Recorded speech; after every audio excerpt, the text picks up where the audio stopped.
Hello, hello. Ladies and gentlemen, boys and girls, that guy over there, this guy down here, children of all ages. It is time for open mic night to drive into the top team. My name is Big Rich. I got Dylan to the left. I got Ken to the right. It is Game 3 World Series night, so we'll be keeping you up to date on that. Currently, Toronto is up 2-1 after a two-run bomb off Shohei Ohtani by Vlad Guerrero Jr. First question, guys. Does Ohtani hit a homer to answer back? No. No. They're still playing baseball. Oh, listen to this guy down there. If it was the Cubs, Yeah, sure. he'd be all decked out in his Cubs stuff and all that. Well, that's what I'm saying. My season's over. I could care less. You know what? I mean, look, at LA needs something to celebrate, considering what a dumpster fire the city's become and everything else they got going on there. So sure, why not? What is LA? Did you? I know Ken's answer to this. Dylan, did you stay up and watch all 18 innings last night? No, I actually didn't even watch much of the baseball game. I was busy watching the hurricane. Gotcha. I was actually tracking watched it all the way through. I was tracking it while I was shit posting on X because Adam Schiff kept giving me updates. I'm like, he cared more about updates on the baseball game than the government shutdown. So I was like, all right, cool. Adam Schiff actually did me a service for once. Well, and hopefully I speak for all of us. By the way, Ohtani just struck out. But I think I speak for all of us whenever I say we certainly send our best wishes to everybody that's being affected by this storm. Super bad deal for Jamaica headed to Cuba. And it's a cat. Did it make landfall as a 5? Did it make landfall as a 5? Maybe, yeah. I've seen pictures. That showed 200. Yeah, they showed 241 mile an hour winds at one point. Yeah, that eye is tight. That is Ken, let me tell you this. I am a hurricane freak, and I did a short stream about it yesterday, and today's landfall, Hurricane Melissa tied the Great Labor Day hurricane in 1935 for the strongest landfall in hurricane in the Atlantic Basin, and some say maybe even Melissa is the strongest in the Atlantic Basin history. I've seen some video coming out of it, and surprisingly enough, Jamaica is faring, from the video that we saw, while the floodwaters are there, it's faring pretty well, like structurally. Like structures were still there. Unlike when that Cat 5 hit just down the road from me here in Florida and it destroyed all of Mexico Beach. But here's the thing, like this part of the region is built for hurricanes. They build their buildings for hurricanes. Now, they're not necessarily building for Cat 5s. Most are Cat 2, Cat 3, but Cat 5 building has become a thing because even when you go back to the one that hit us here, Mexico Beach, the one house that was still standing on the beach was a brand new house that was built to Cat 5 standards. Built to withstand 240 mile an hour winds. You must have seen the one house. No, there were more than a few. It just look at. I mean, they're starting to build to Cat 5 standards in a lot of places, especially in that part of the world. They build to withstand hurricanes. I mean, this is a monster. Don't get me wrong, and I think there's going to be massive devastation. But they're building better in terms of structurally to be prepared for these hurricanes because they're building for Cat 2s or 3s, but they also build like, hey, I gotta survive maybe 3 or 4 of these in a season sometimes. So they've got this down. This is an extremely powerful storm, but I don't think it's going to be like Jamaica's wiped off the face of the map kind of thing. I think they're faring a little bit better than some fear. It's still going to be horrendous, but they're just more prepared for these things now than they were 10 years ago. Well, we don't know. Well, trying to be a small. Yeah, we just got joined by our guys from our Buffalo Sports Conversation podcast, Jamie and Joe. you guys are used to big snowstorms up there. I know I saw quite a few in Pittsburgh myself. We were just kind of doing a little hurricane talk, World Series talk, that kind of thing coming into this deal. Did either one of you guys stay up and watch the whole game last night? I No, didn't well- watch the full game. I fell asleep, man. You know me, I'm an early to bed person. So I was traveling yesterday. I was on a weekend trip. So I was in bed by 9 o'clock. But I woke up probably around 3, to go to the bathroom. And I said, well, let me take a peek and see who won. And I see it said 18 innings. And it's like, oh my goodness, it's 3 o'clock right now. It's like 3:05. I was like, this game couldn't have ended much. Yeah, right. So, and that's the second time this postseason that's happened where, I wake up in the middle of the night and it's, with the Seattle game too. It's like, I think it has a chance to be I think it has a chance to be one of the all-time great World Series. I think it could. No, definitely it could. It very well could. My wife and I were in bed watching TV, playing on our phones, that kind of thing. And I'm watching it, and I'd been watching it before. She came in the room and just kept going, and I'm thinking, man, I got I got stuff I got to get done. I need to be up at like 7, and it becomes midnight, 1 o'clock, 2 o'clock, and then it finally ends at 2. It was like 3 or 4 minutes till 2 my time, Central Time, and I knew it when Freeman hit it. You knew the sound that it made off his back. You knew it was gone. Yeah. He could have been hitting that thing in the Grand Canyon, and it was gone. So Adam's down there in the bottom right. Huh? Your camera's doing it again. You're black. Yeah, we told them. Oh. I'm late. Sorry about that. Yeah. Let me think. I've got an idea. Cool. I've got an idea for this show. Let's talk good, bad, and ugly. Good, the Buffalo Bills against the Carolina Panthers. So, Joe, what changed with the Bills? Because the Bills look like the Bills. I don't know, whatever. Like Sean McDermott, the Bills are great coming off bias for some reason. Yeah, I said this last week on our show. And I said this on our show today. I was saying it all week. It was the perfect storm against Carolina because, A, they're playing a little bit over their heads, and it was about time for them to regress to the mean. 2, the Bills were ticked off, losing to 2 inferior opponents, 2 losses in a row.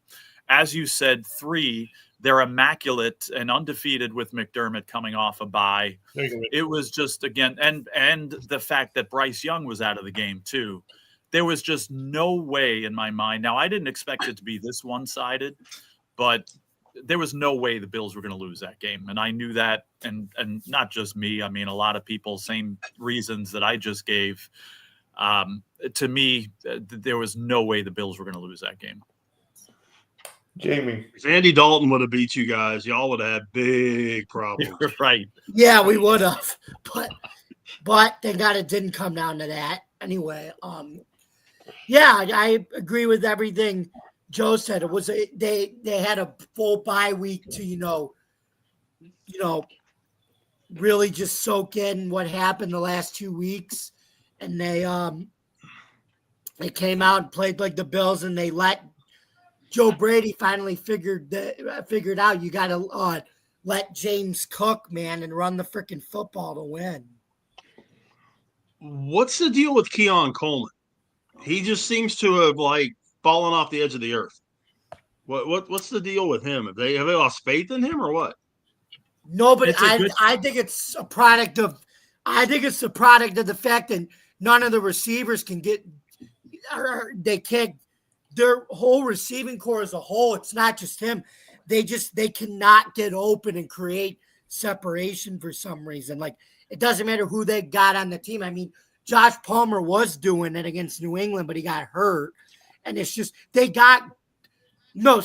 collectively, I think they have good receivers. But the problem is they're all like route running possession guys. They need that one guy that can complement those route runners that could take the top off of a defense. But Joe Brady said in his press conference that in the Chiefs game, he was going to look to get Coleman involved in the passing game more. So we'll see this week. Yeah, and that was a knock against Coleman. I agree with what Jamie said there. The knock against Coleman when they drafted him as a rookie was his weakness, getting away from defenders. And perhaps they drafted him too, Joe, because we thought we were going to get another Mike Evans, that big physical, athletic, you can go up and make the tough catches receiver. That's what we thought we were getting with Coleman, was that. Mm-hmm.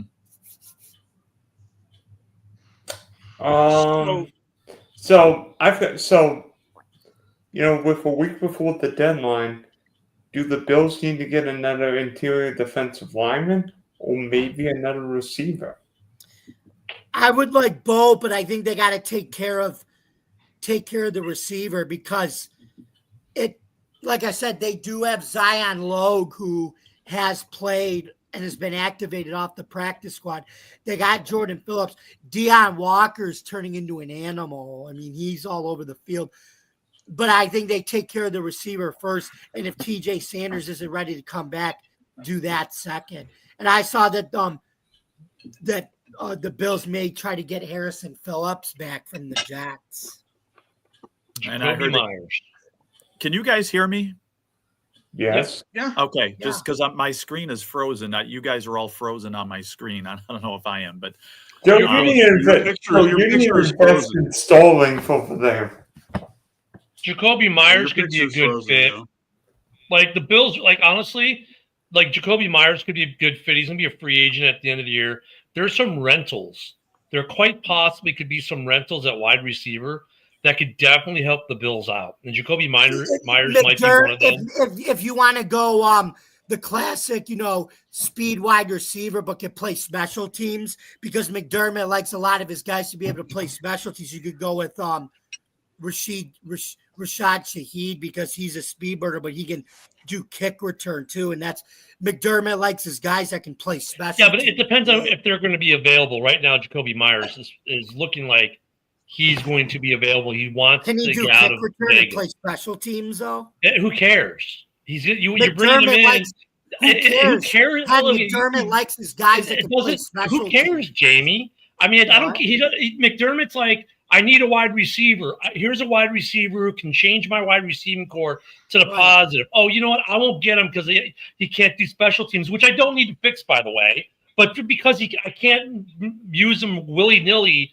No, Jacoby Myers is a rental that you would bring in to solidify the receiving core to make a push for the Super Bowl. I mean, great. McDermott wants him to play special teams, but that's not what your need is.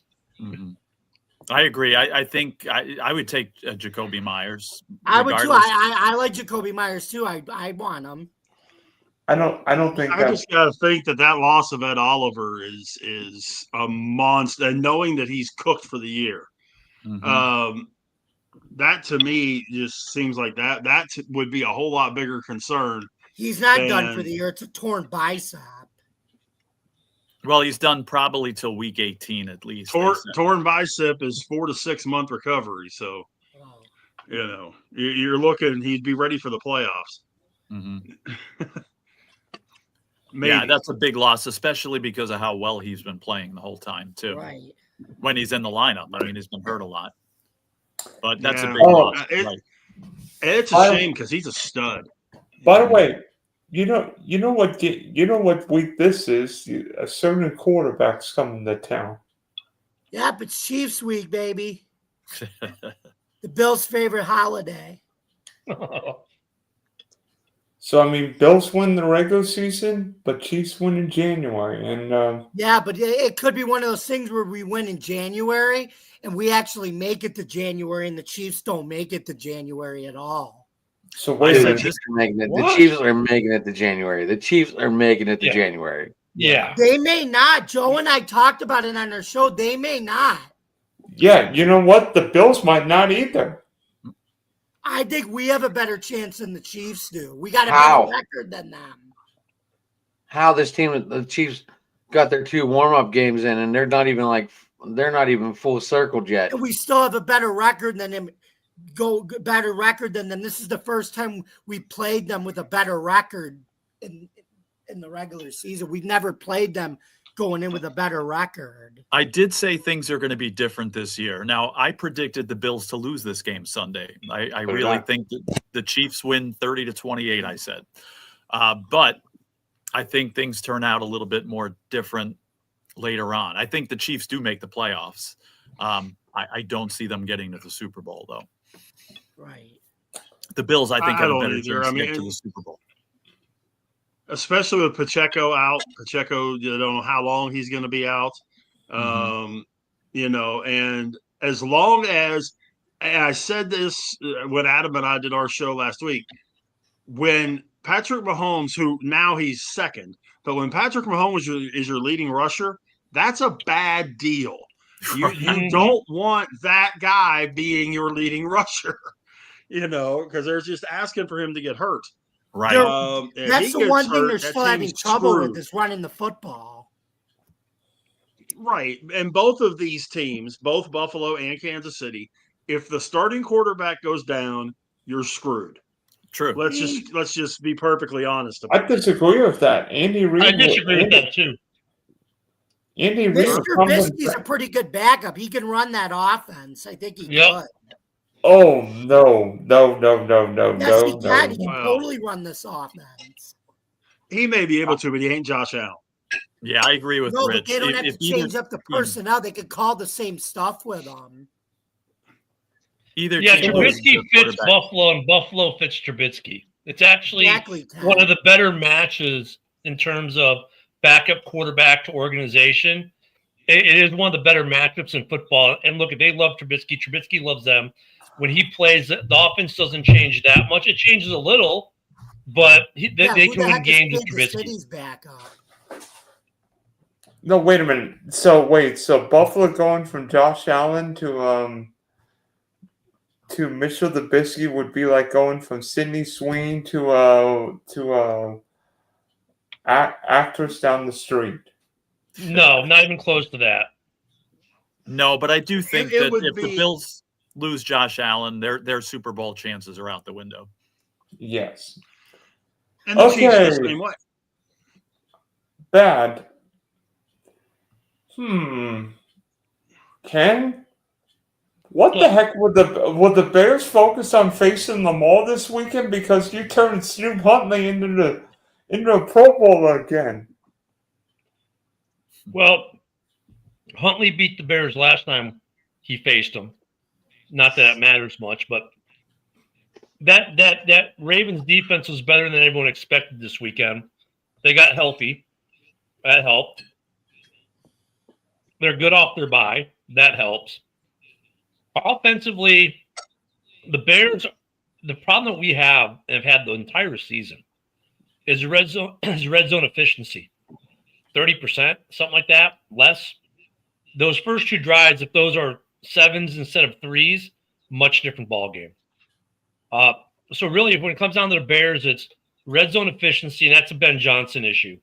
Ben Johnson needs to crack that code as to what plays are going to work for this Bears offense in the red zone. Because the one thing I've noticed about the plays he's calling is he's not getting optimal protection from his line with the plays, the run plays and the pass plays he's called. So the line is still a little bit of an issue. It means that they're not calling the right plays. It's a Ben Johnson issue. He's got to figure that out. Defensively, I mean, dude, you're out without cornerback 1, cornerback 2, cornerback 3, cornerback 4. You're starting 2 cornerbacks when we're 5 and 6 on the depth chart this week. That makes a big difference too. Is part of the problem that Caleb is too inconsistent? No.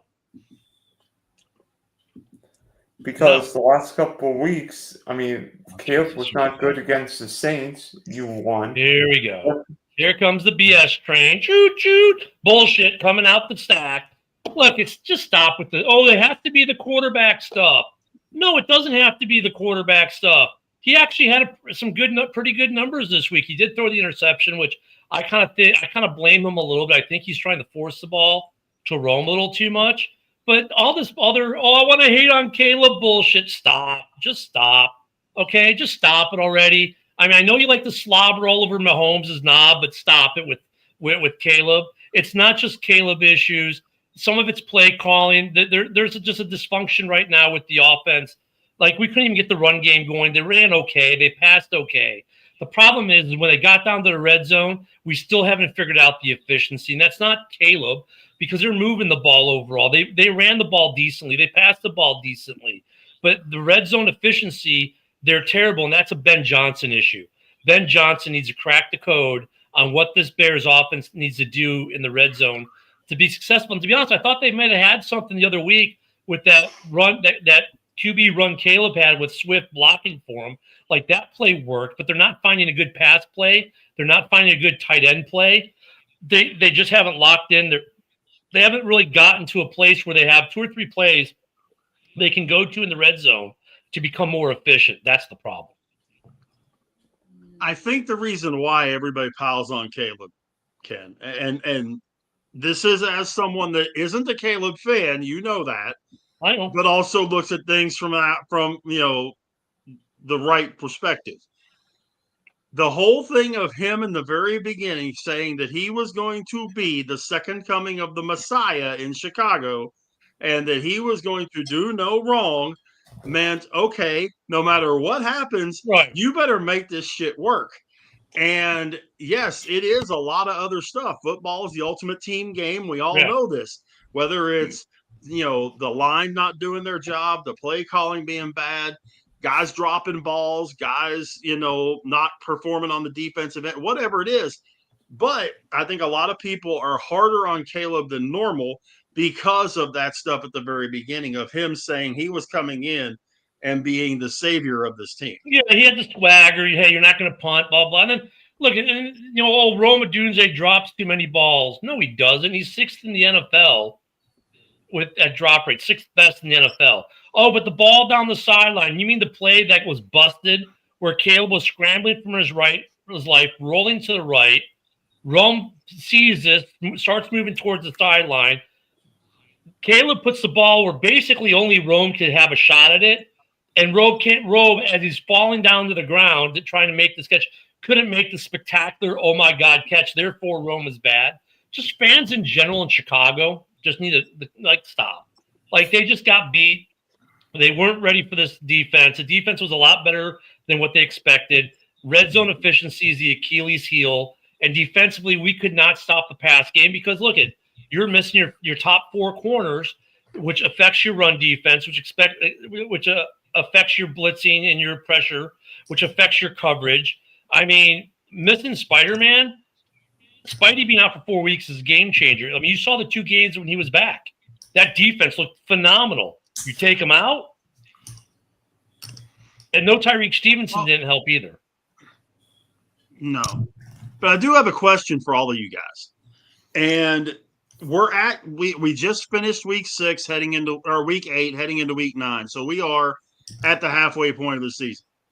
Yeah. This is for all of you guys. Yep.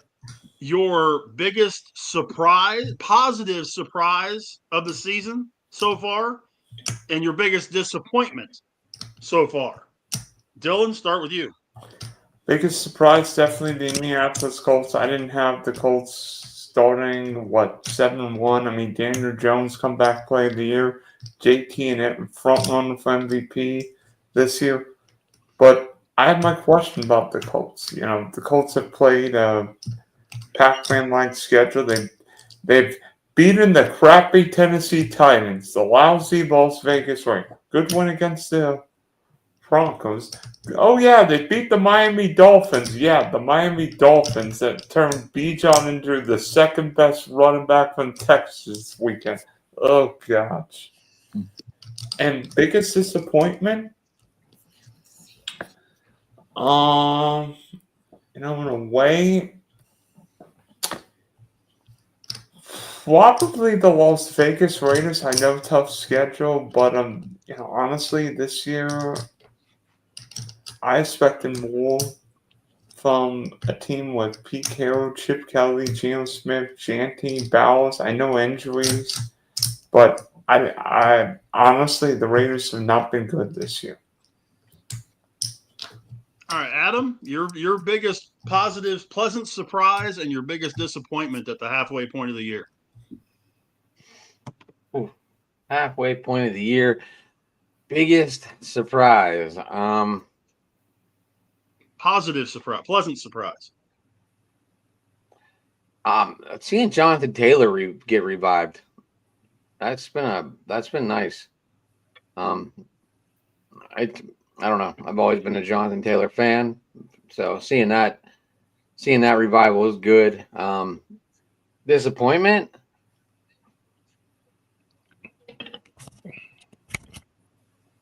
Yeah.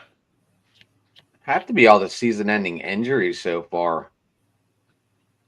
That's a pretty good one. Mm-hmm. Yeah. I mean, looking at Scatterboo, looking at Evans, obviously Joe Burrow, Carson Wentz just went down too. We knew J.J. McCarthy was coming back soon, though. Yeah, so I would go the injuries and Jonathan Taylor. Jamie, your pleasant surprise and your disappointment at the halfway point of the year. I think the pleasant surprise, like I said, with Dylan, it's definitely the Colts and also the Seahawks. My biggest disappointment, though, I think would have to be the Jets, because I really thought with Eric Glenn that I don't know if they were going to be good right away, but I mean, I just expected them to be better than 1-7 with a guy like him coaching your team. Ken? So I'm going to do something different because mine would pretty much echo what everyone else has already done, right? I'm just going to go specific to my team.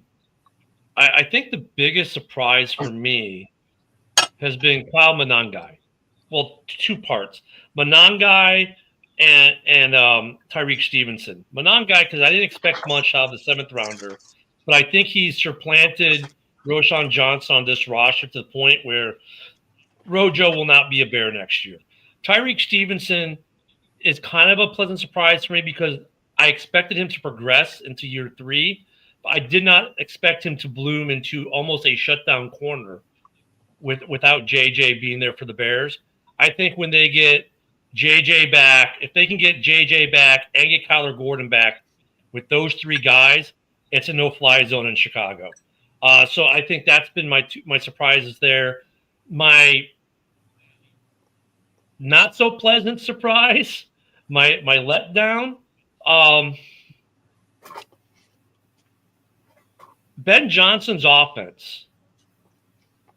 We've seen glimpses of the passing game being really good with the play calling and everything. And then we've seen glimpses of the running game being really good, but we've never seen them both put together where they're both really good.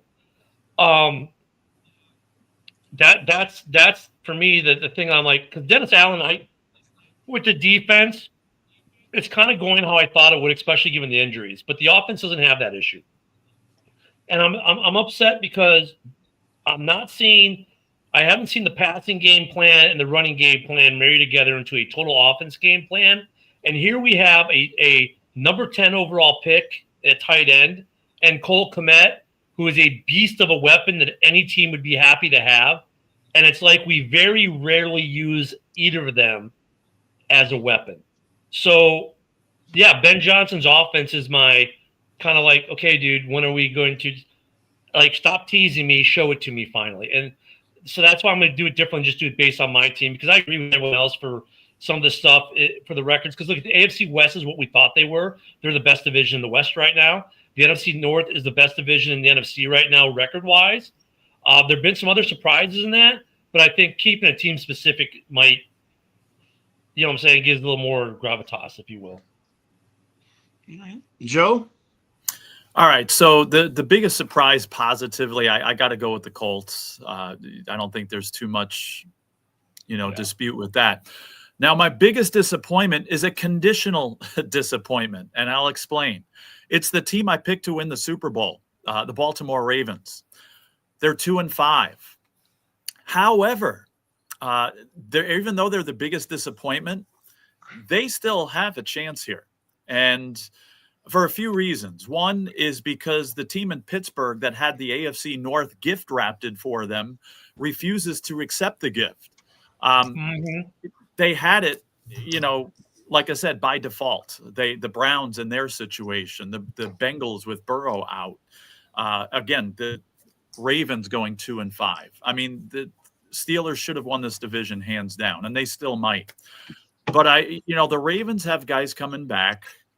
Their schedule, I heard this on the radio the other day that I really didn't realize. And they were talking about their schedule. I mean, coming up here, you got the Dolphins, you got the Vikings, you got the Browns. Now they do have all three of those games on the road. So that could be a little difficult. But then after that, the Jets and the Bengals at home, the Steelers at home also. Another game with the Bengals. You got New England, and then you got Green Bay and Pittsburgh again. But the Ravens can get themselves into this. If they win the games that they're supposed to win, get themselves in the next 4 games, get themselves maybe one game, get to 6-7. They can win this division still, the way these other teams are playing. So they're my biggest disappointment so far. But the door, thanks to the Steelers mainly, has been kicked open and held open for them to possibly get right back in this thing. And Joe, this might help your argument, but it also might hurt your argument. Okay. With Joe Burrow going down, like we all thought, okay, since he's done. The Browns were a hot mess. We thought, well, they're done.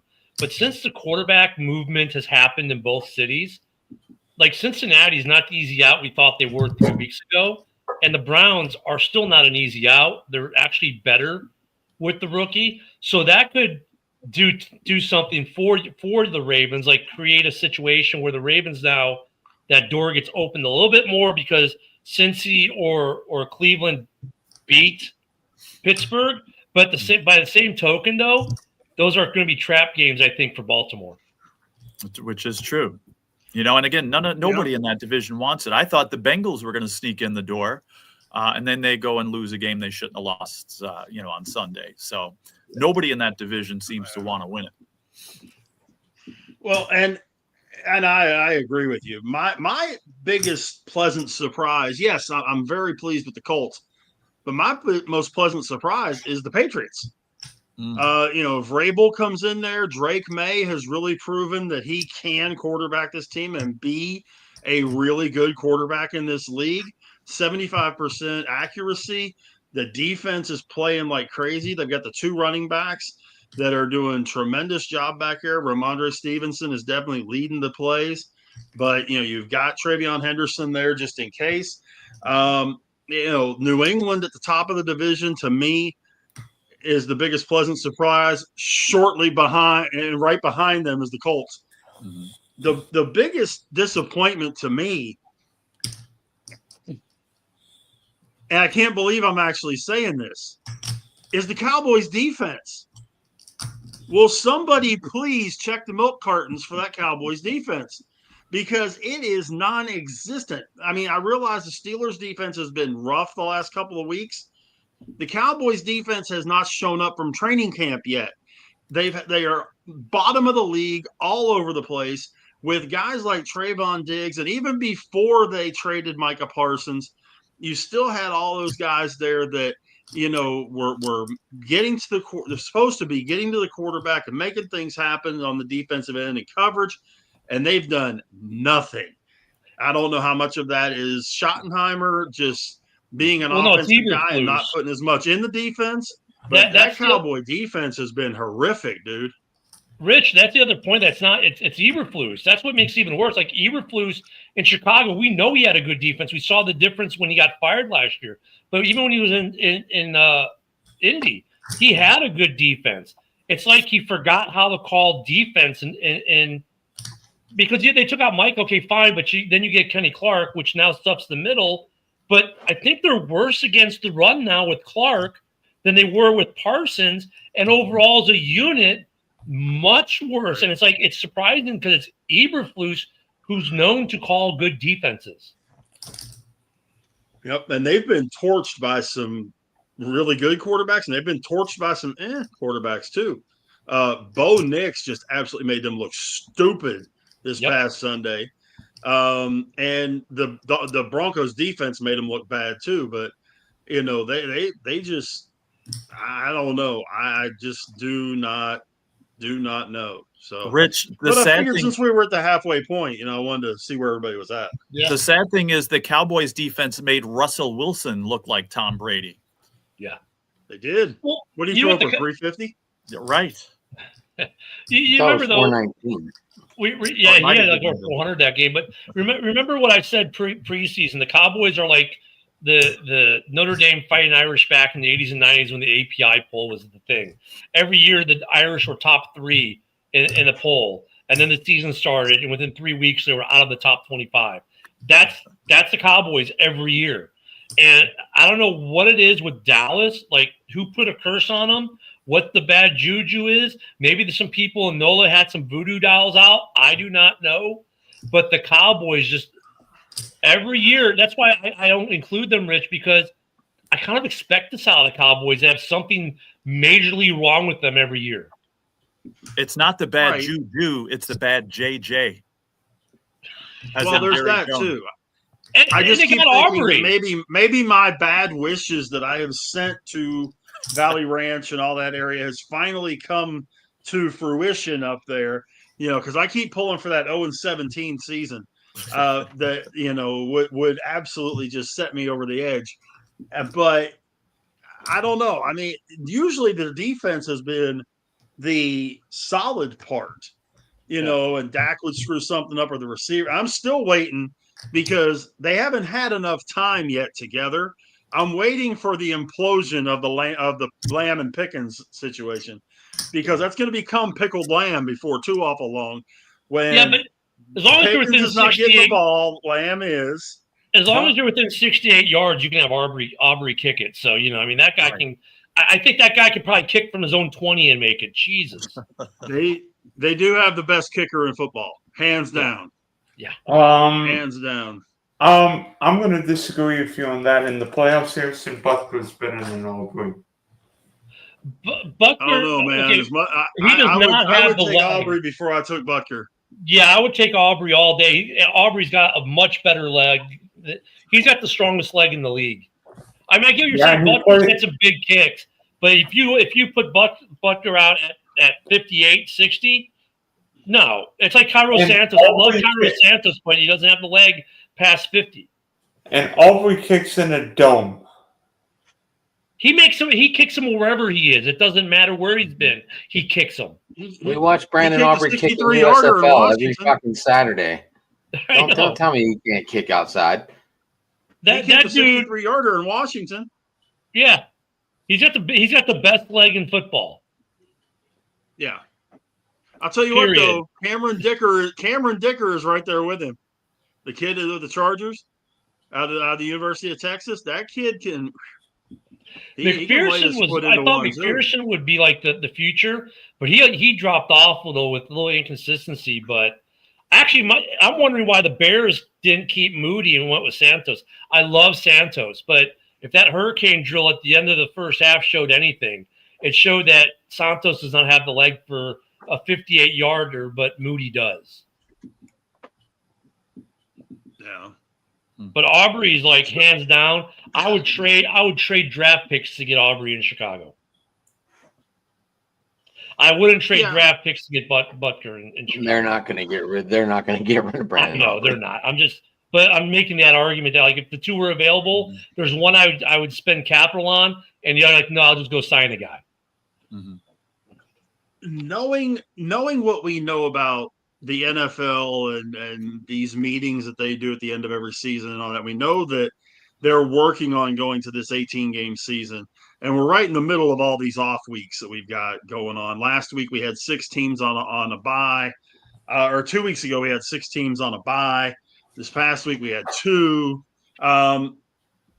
Where do you guys stand as far as staying where we're at with 17 weeks? Or 17 games, and 1 bye week, or going to the 18-game schedule that they've been talking about with 2 bye weeks and taking the exhibition season down to just 2 games. I think, Rich, what they're looking at now, and I was reading about this summer as I was looking for the Daily Show. We have to do something every day. One thing we talked about was let me ask you guys this. When was the last time the league expanded the rosters? It's been a while. It's a 53-man roster, but a 49-man dress. They're talking about expanding the roster out, which would then let you maybe have a 53-man dress and like a 57-man roster. I think that might be the way they go and keep it, because look, we all of us here know the intrinsic value of the preseason games. I mean, we all bitch about how week 1 and 2 sucks ass because there's no more preseason, and look at the injuries we have and this, that, and the other.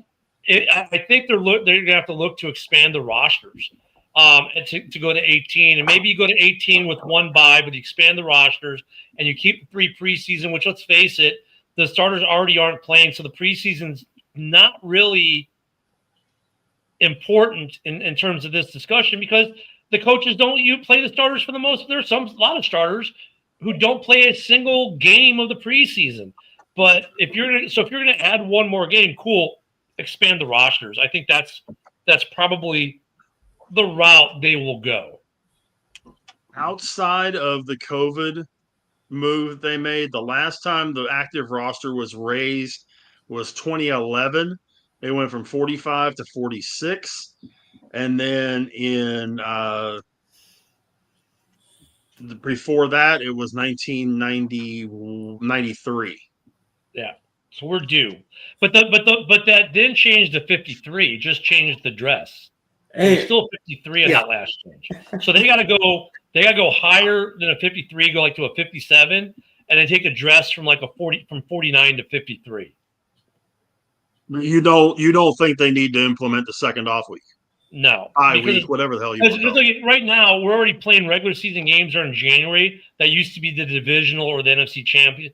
Week 19 game, the final game of the season, is now when the NFC championship and AFC championship used to be. Yep. Right. I mean, so how much further back are we going to push it? I know they like doing this 365 football thing, but the problem is I think part of this 365 football thing is why we're seeing a lot of these soft tissue injuries. That and the off season and the restrictions they put, the way they've done things over the last decade, we're seeing more injuries, not less. I don't think they want to push out. And also, unless they're going to push the draft back, and that I don't think they want to push out, because right now some teams, like if you're a Super Bowl team, you're really constricted in your prep time for the draft when the Super Bowl ends, right? The gap is too small. So they would then, let's say you have to push it out, the league would have to push out 2 more weeks almost. So now you're getting the playoffs would start in February. I completely and you look at it. If you look at it right now, they basically have the Super Bowl and then spring training starts that week. Yeah. You were going to say, Joe? I was going to say they're trying to push this back to ruin the Daytona 500. I don't think the NFL cares about the Daytona 500 or spring training. By the way, I don't think you're still going to have 250,000 people at the Daytona 500. Joe, go ahead.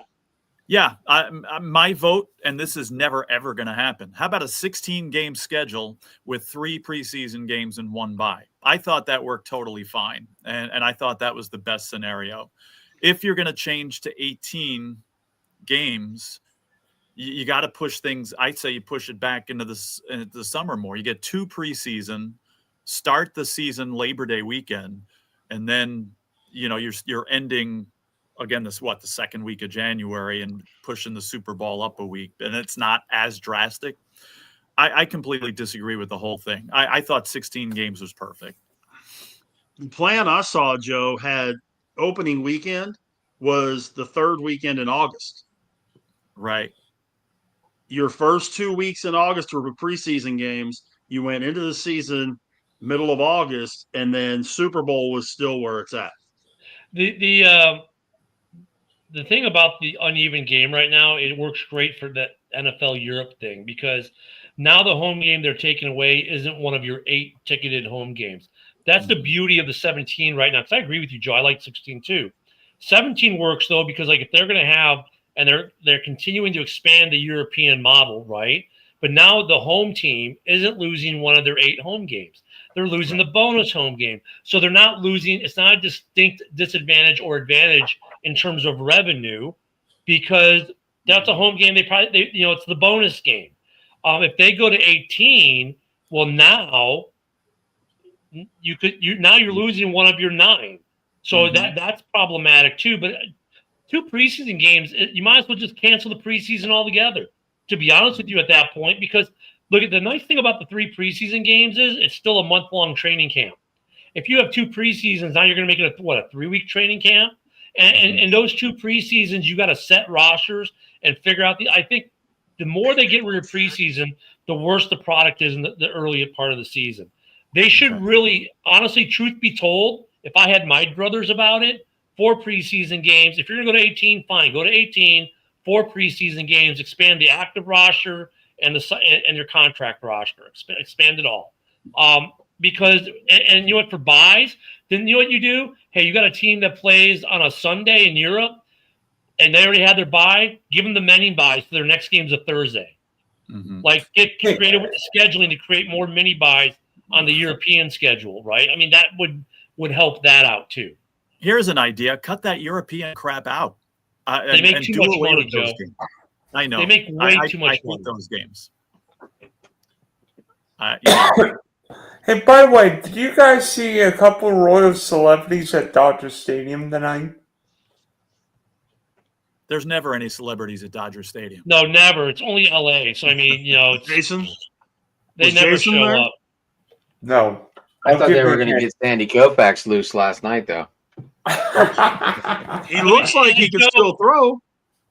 Joe, they're going to expand that out. What do we have? 8 games this year, and I think next year is going to 9. Like this year, we added Ireland. We're adding Paris, and we're adding Madrid. And that stadium for Madrid is freaking phenomenal. Even if you just watch that stadium, and there's a good documentary. I think I mentioned it before on Nat Geo on how they built that stadium while the club played their seasons in it. Just NFL needs to look at that stadium and go, maybe we should do some of that. But I mean, they're going to expand out even further next year. And why? Because everywhere they go, they make money hand over fist. And it's either going to pave the way of one of 2 things. Either they're going to put a team in London, right? Maybe London would probably be the first, and maybe the second could be like Munich, who has an appetite, or it's going to be the launching pad for NFL Europe down the road. And I think at that point, Joe, they stop going to Europe if NFL Europe can sustain itself. But right now, they're building, by doing what they're doing, they're making money hand over fist. They're building the flag football programs, which is youth football, which will then breed more tackle football, which then breed more international players into the gate, all of the NBA. And they're not going to stop because there's no impetus to stop. Right. I realize that. Now, you're talking about Camp Nou Stadium in Barcelona? Yeah, where Real Madrid plays. Oh my God. Madrid. Okay. Yeah, so what they did is they took the existing stadium and they built the new frame around the existing, and then even the surface underneath, they dug it all out, and right now the playing surface is actually grown underneath the stadium, and it's cut into 5 sections that they lift it up, and then it slides, lift up, slide, and then they just had a match. And tomorrow they've got the Tay concert. They then slide the grass underground where it can be cut, maintained, whatever they got to do to it. And now it's just a concrete surface for the concert to be on. So they never have to worry about anything tearing up the field. And they can grow the field right there on the spot, natural grass. In an enclosed, the arena is enclosed, but the very top can open. It opens up only over the field. So the fans are never in the open air. So if it's raining, they can keep the dome open. The fans stay dry. The players may get wet, but who cares? It's about the fan experience. So it's a really cool stadium with a lot of cool technology they put into it and ideas. There's a super highway that goes underneath the entire stadium where they can move things over the entire stadium to whether it be soda, water, souvenirs, whatever, ambulances, whatever they need, they can move underneath the stadium. It was a 5-year project. COVID slowed it down. They started just before COVID. And it's just a gorgeous stadium. And I hope the Bears paid attention when they're looking at how they're going to build the new stadium in Arlington, because some of the stuff they did there, like these European stadiums, man, they're nice. Some of these blow our stadiums away. Yeah, and everything you're saying, I'm sure, is true, and I believe it. I just hate those European games for the NFL. But even though, again, I know it's not going away. And again, everything you said makes total sense. I mean, it's not. And look at it. It's like I hate getting up early, but I always thought the Jags would move because the Jags are England's favorite team, and they own a EPL club there. So whenever the Jags go, they already have all their own facilities there. They have their own housing. They have their own practice facilities, medical facilities. Everything is baked in for them. If the Jags moved there, they literally would have to do nothing but decide: do we play at Wembley or do we share with Tottenham? Mm-hmm. Wait a minute. Wait a minute, Ken. You're only saying that because last time you all went to London, the Bears kicked the crap out of my team. Well, no, I mean, Jacksonville. Honestly, I used to live in Jacksonville. When Sheikh Khan bought the team, the rumor right away was he was going to move them to London because he owns an EPL club. And they're the only NFL franchise that has their own facilities in London. And they actually train there in the offseason some. That players will go to London to train for the Jaguars while they do their European vacations. I mean, the Jags are uniquely set up. They're the only team that has a contract that's with the NFL that states we will play in London every year. Oh, by the way, Joe, do you remember the last time the Bills and Jags played in London? Oh, of course. I definitely remember that. Me too. And the Bills played like they hate playing there as well. Because it really, every time the Jaguars play in England, it's a home game for them. Yeah. Not against your team. Well, no, but I mean, it's maybe not on the schedule, but it's a home team. I mean, they've played so many games there. And like Ken said, they're England's team or London's team, however you want to put it. Yeah, London's Jags. So, I'm not trying to knock it. I mean, they kicked the Bills' butts that game. But I don't find any Jaguar UK podcast. There are. I'm sure there are. There? I haven't seen it. They've got a baked-in fan base there because they play there every year as part of it. Right.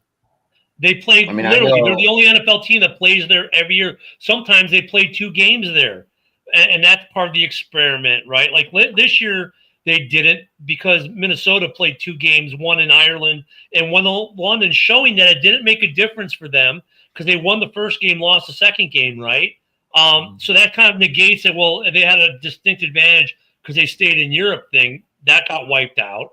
But the Jags have a fan base. They have facilities. They have money. They have things there. Just like Kansas City has an agreement with Bayern Munich.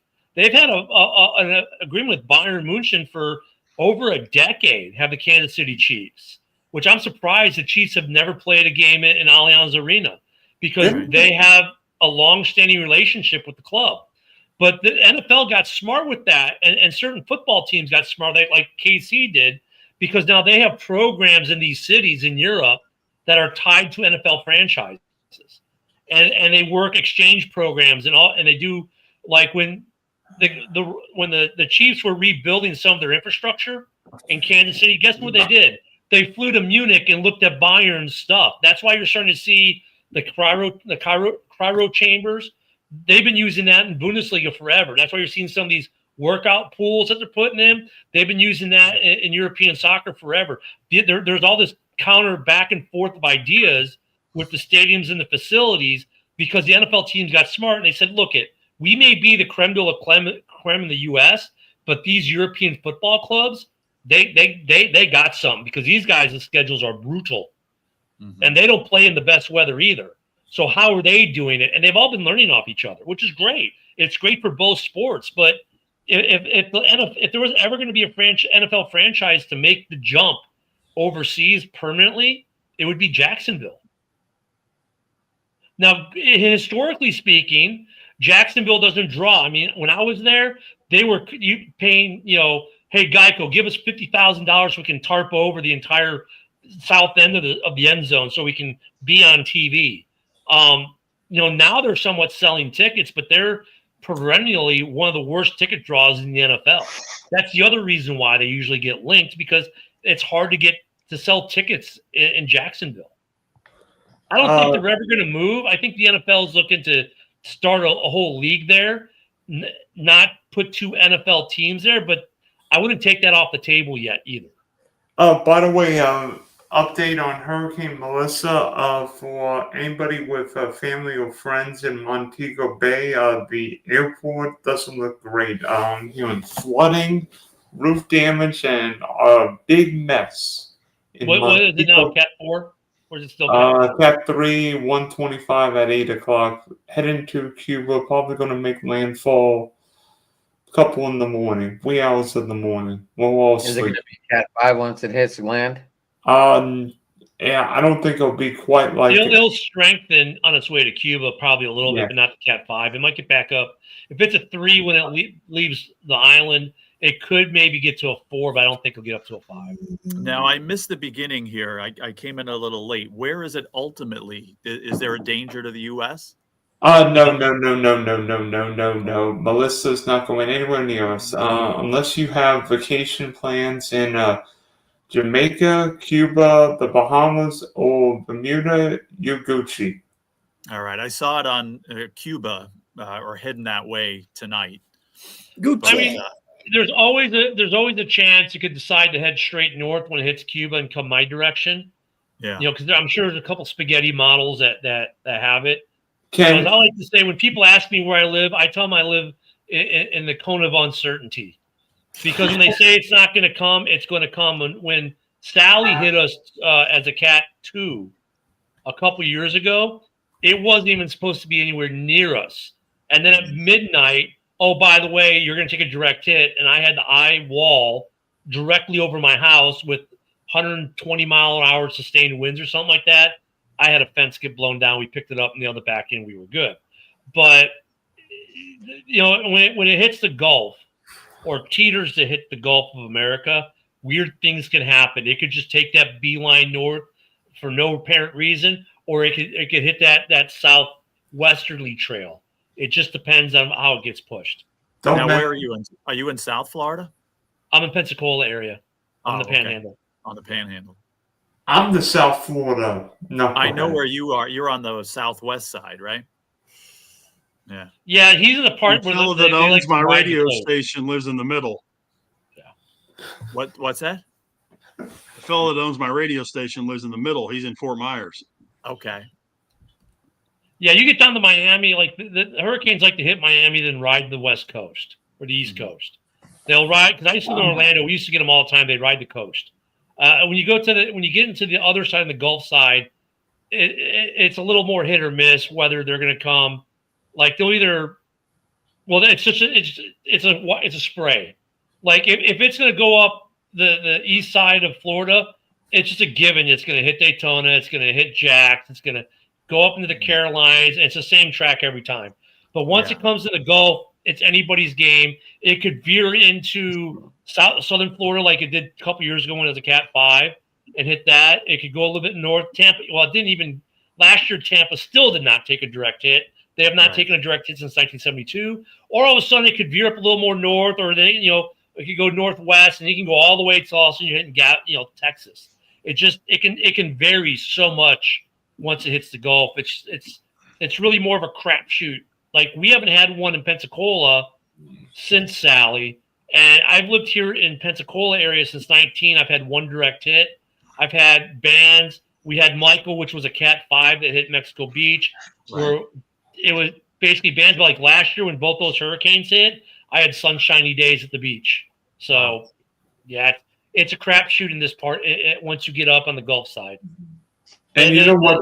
And Ken, you and I both know this. When a hurricane gets in the Gulf, it's going to make landfall somewhere.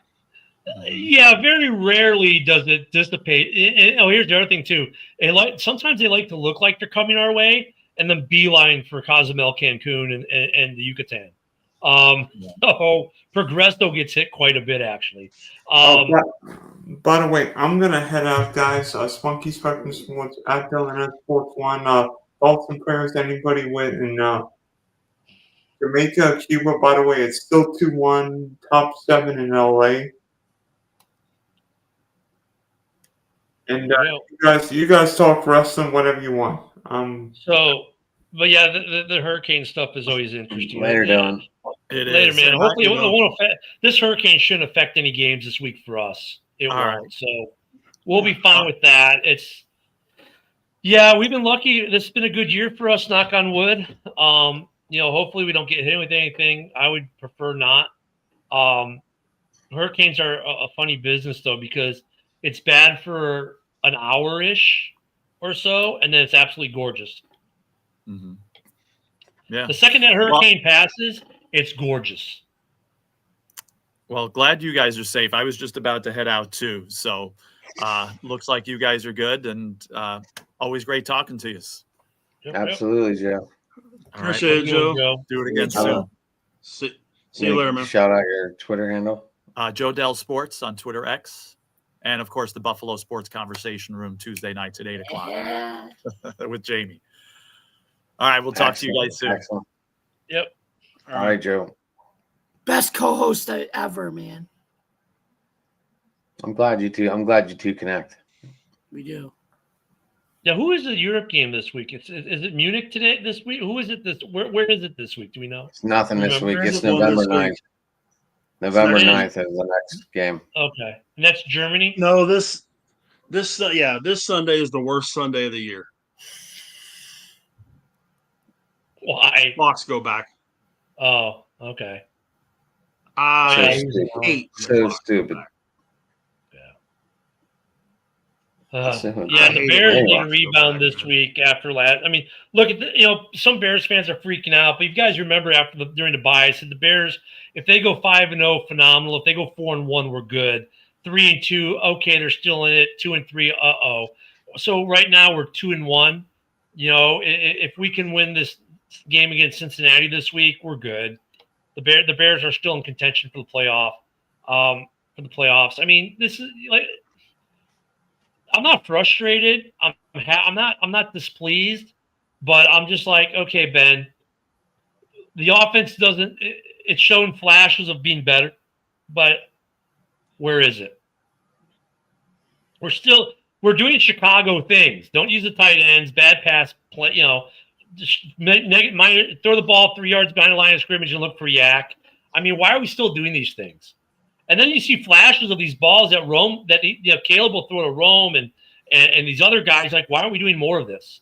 Like the first play of the game, the Colston Loveland, you're like, oh, are the tight ends going to get used? Nope. Just one play. Never mind.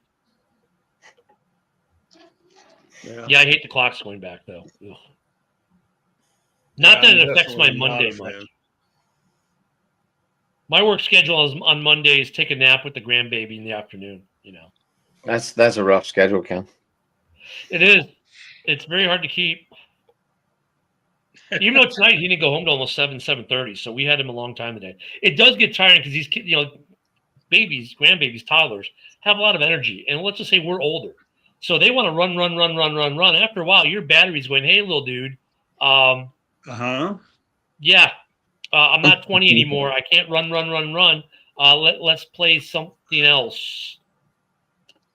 Yep. No. Our little man, he's a little over 4, and he is go, and especially he is all about his Gigi. He'll hang out with me and that kind of stuff, but Mary can't turn around without him knowing where she's at. If she starts doing certain things, he's right there. Like if she starts cleaning or if she starts he's right there to help her. Like I had to leave the house to go run. Well, I had to go run errands today, and I came home from running errands, and he was outside playing with the neighborhood kid. So my wife's out there with the neighbor. They got the kids are playing. I parked the car, and I was saying, pop, and I see this little body with this cute little coat on running, arms wide open for the hug. My situation here is like, have you ever seen the videos where the grandparents are coming up to the house, and the kids in the house all excited, and they open the door, and the baby runs out, and the grandma goes down there with the arms wide open, like, come to grandma, give me a hug, and the kid goes right around the grandmother and goes right to that's what happens here. It doesn't matter what he's doing. If I show up, pop, and runs. So when I come out of the cave after the show in the morning, it's like, and if I come back in here, he has to come in here. The cool thing is sometimes he kind of figures out that, okay, Pop and Nana might be not wanting to run around as much. So he'll say, bed, pink fung, bed. That means he wants to go lay down in the bed, snuggle up, and watch his cartoons. So he is great like that. And then I usually fall asleep. Learning. Yeah. Yeah, he little man, he will in the very beginning it was all about Gigi. He was okay with me, but I don't think he knew what to do with me at the very beginning. He was all about his Gigi. As time has gone on, it's more Gramps, it's more, he'll come over and sit next to me and watch a baseball game or watch the race or we'll watch cartoons or whatever. Or he'll come in and want to draw or build something. But it's kind of leveled out a little bit, which I think helps Mary a little bit too, because if he's in here messing with his blocks or we're watching something or whatever, then she can kind of decompress for a minute until he decides he wants his Gigi again, and then he goes. He spends anywhere from 7 to 10 hours a day with us during the week. Oh wow! So like for his birthday weekend, went to his house for his party, and there was a petting zoo and there were some animals he didn't want to get near, and his dad was like, I'm not touching it. He said, pop, pop, pop, pop. And so his dad had to hand his kid off to me. And then he was comfortable enough with me where he'd pet a snake because he was terrified. And I actually got him to pet a snake. And his dad's like, why can't I do that? Well, I'm with your kid 7 to 10 hours a day, playing with him all day. I mean, he loves his dad. Don't get me wrong. But he's just more comfortable with Pop Pop. Yeah, we'll occasionally get him for a day or two.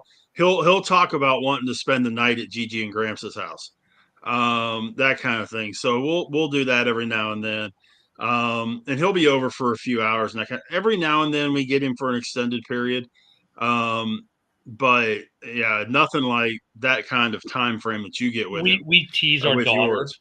We tease our daughter like, okay, like today she's like, where you go? He's not going home. He's staying here. Like we tease him that we're going to keep him overnight sometime, and we wouldn't mind it. I mean. Our child is lucky that we are the grandparents we are, because there's some grandparents like, don't you bring your kid around here, right? Go do childcare, go do something else. I'm done with kids. You're out of the house. We look at it like, this is awesome, right? We have the opposite track. We're like, this is awesome. We get to play with this kid all day, have fun with him, and he gets so much love. He's so well adjusted. And then we got kids in our neighborhood that he can play with. And he's not just in some daycare where he's a paycheck to someone. And we've potty trained him, and we teach him things, and we get to do those things. And look, we've learned because we had our kids, so we know what works and don't work. Right. Mm-hmm. So like potty training was easy here. We knew about the pee pops right off the bat. Get the bag of dum-dums. You want a pee pop? Then go to the potty and the pee pee in the potty by yourself. And this kid is so great. When he gets a pee pop, when he has earned a pee pop, you know what he does, Rich? I pick him up and he picks out, if we're all three of us are there, he picks out 3 pee pops and makes sure he hands one to my wife and one to me. We all get pee pops when he pees in the potty. I mean, come on, you can't get better than that. There's times that Lauren and Justin, my daughter and son-in-law, will get ready to go. They'll be like, okay, Jackson, it's time to go. And he goes, okay, bye-bye, Mama. Bye-bye, Daddy. I stay here with Gigi and Gramps. He did that to his dad yesterday. His dad's like, okay, Sebastian, we got to go. He's like, bye. He's like, bye-bye. Jackson will do that. He'll do that pretty frequently to Lauren and Justin. And then Mary and I just laugh at him. I haven't gotten him for a football game yet. However, he does have Bears jerseys. His first ABC book is a Chicago Bears ABC book I picked up at O'Hare on the way back from our cruise. And we just got him a Pensacola Ice Flyers jersey, 2 of them actually. Last Saturday, they had a $5 night, and they were selling their jerseys 2 for $25 for kids, $2 for $55 for adults. Because you know what's the cool thing about developmental hockey? They do like those themed hockey nights. Like they'll do like they had one for the Blue Angels, so all the jerseys were Blue Angels hockey jerseys. My wife got one of those. I got Toy Story and SpongeBob, and he's got a Toy Story and a Blue Angels. So, this kid's we're giving him the sports paraphernalia. I just haven't been able to watch a game with him yet. But eventually, Pop will train him on his Bears and his Blackhawks, and he will get into sports. I have a picture somewhere. That's what I was just looking at my phone to see if I can find it. I have a picture somewhere. Jackson was born July 26th. My birthday is August 3rd. It's also the day my dad passed away, on my 50th birthday. Ooh. And it was also the last Steelers-Cowboys game preseason, okay? Hall of Fame game. So he is in his little carrier. They just brought him home from the hospital, okay? They had to take him back because he had a little bit of an issue. They got taken care of, bring him home. They bring him over to the house to see the game, okay? I took my terrible towel and laid it across his little carrier, I guess it's called. Laid it across that so he had the terrible towel around him. Steelers score right out of the box. When they scored that touchdown, I was like, yeah. And he goes, yeah. I was like, Steeler from the start. The kid is a Steeler from the start. And, of course, his dad is a Cowboys fan. But, I still like the guy. But, he is a Cowboys fan. So, See, I don't have that problem. My son-in-law doesn't care about sports. He cares about his video games. And my daughter-in-law doesn't really care either. Like she's a Red Sox fan as far as baseball. She likes the Sox. But as far as everything else, I get to drive the train. So he's got Blackhawks gear. He's got Bears gear. We just got him some Pensacola Ice Flyers gear. I get to drive the train on what sports teams because the rest of them have abdicated the throne to Pop. So the one shirt that Jackson has, he has a baseball shirt. It's a Corey Seager Ranger shirt that he has. But I got to get him. I got to get him a Steelers jersey and that kind of deal. But he has a terrible towel, and it's just really funny because my wife and the girls. My wife's from Louisiana, so the girls and my wife, they were always Saints. They're Saints fans. My son-in-law is a Cowboy fan. That's okay.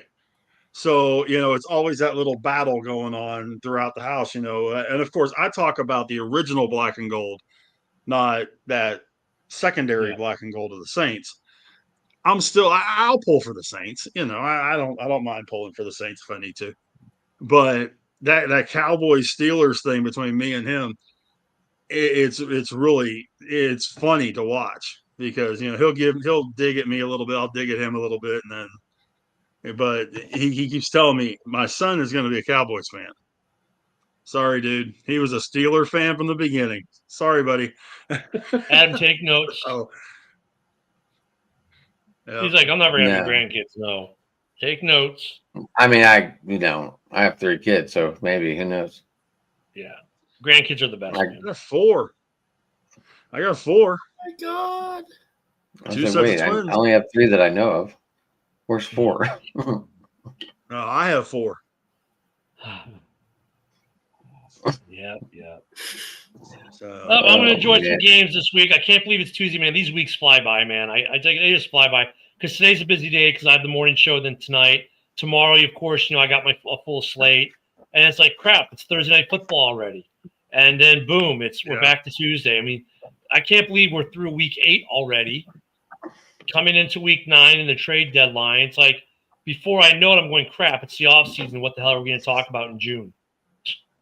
4-1 Toronto, top of the 7th. Toronto just scored another one off a looks like a fielder's choice from Kirk. Or no, I'm sorry, from Ty France. Yeah, so 4-1, top of the 7th, Toronto. And the NBA started, if anyone cares. I don't, but it started. That gambling situation's a little mess. Dude, people act like, oh my God. And look, I'm trying not to be political here, but there's no way to avoid it. When it broke, there was a massive community on X, especially. Oh my God, this is Trump and the DOJ going after political enemies because they don't like the NBA. No, dudes. This is not the first time there's been a massive gambling issue in the NBA. If you don't believe me, get on Netflix, look at their Untold series, and there's a whole documentary about the ref that was shaving points for Vegas. Tim right? Donaghy. Yeah, it's like there's been issues with gambling in the NBA forever. They just find, and look at the DOJ didn't start this investigation last January when Trump got inaugurated. This investigation's gone on probably over at least the last 2 administrations. It probably It at least started this investigation alone started in 2023. Yeah. Now there was another issue in 2019, but nothing became of it. So this started under Biden's DOJ. Christopher Wray and Garland opened this case. Yeah. This started under Biden's DOJ, ended under Trump's DOJ. I don't know. That's why. That's what I'm saying. It's like it's not a political thing. This is a multi. I can tell you why. Well, I know why too, but it's a multi administration investigation, but they want to score their political points any way they can right now. So I get that. But I was in a way I was not surprised, and it's like the NBA since. After Jordan left, it was okay for a little bit when you was Kobe and AI, right? Because Allen Iverson was still like something Kobe and AI you could latch onto for different reasons, right? AI could have 2 broken legs and he'd still be out there killing himself for his team. Kobe was just that guy, right? LeBron at that point was coming up, but no one really cared. But after those 2 guys and it became LeBron's league, the league just friggin' tanked. And then they wanted to be political and be social justice and be this and be that and be a 3-point shooting contest.